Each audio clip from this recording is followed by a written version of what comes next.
De l'Afrique du Sud au pôle Nord, Mario reçoit des clients qui chassent dans le monde entier. Il y a l'élan du Cap, ici. Enfin, celui-là, c'est un ami qui l'a tiré. Le mien, il est au-dessus, là, il est pas fait en Cap, il est fait en massacre, ça. Vous avez le bubol, ils appellent ça le hartebeest en Afrique du Sud. Le blesbok, le gnou noir. C'est-à-dire qu'on part avec un guide, un pisteur, et il vous emmène jusqu'à l'animal.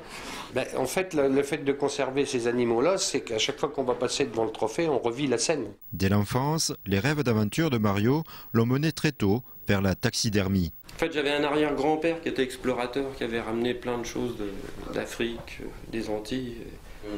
Quand j'avais 10 ans, déjà, je travaillais, je faisais des oiseaux, des petits mammifères. Je voulais être trappeur au départ, mais j'ai fini par être taxidermiste. Mario est aujourd'hui réputé pour réaliser des animaux entiers et rien ne l'arrête. Peut-être quand j'étais tout jeune, ma première tête d'éléphant, j'avais 20 ans. Et là, c'était quelque chose d'énorme. Là, maintenant, c'est plus... Non, c'est pas un problème pour moi. Ouais. Si les animaux d'Afrique, d'Asie, d'Amérique arrivent en kit, dans son atelier, Mario a tout le nécessaire pour la première étape, séparer la peau des os. On met la peau dans le sel en attendant de faire un tannage. En fait, le tannage, on va transformer la peau en cuir. Là, on est en train de cuire le crâne, en fait, pour récupérer l'os.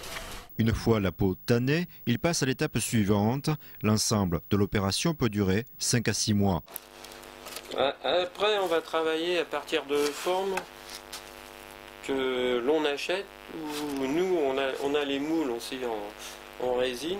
Mais la peau va être collée après sur le mannequin. Les yeux sont en cristal. Ça bouge plus, hein, après, c'est terminé. C'est parti pour un siècle ou deux. Couché, bondissant et rugissant, à 57 ans, Mario s'amuse toujours à modeler. C'est un watou-watou, complètement inventé.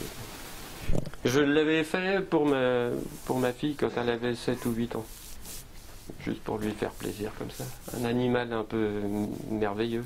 La passion de la taxidermie, c'est essayer toujours d'aller plus loin dans le réalisme. Un sculpteur ou un peintre, il ne sera jamais satisfait complètement de son travail.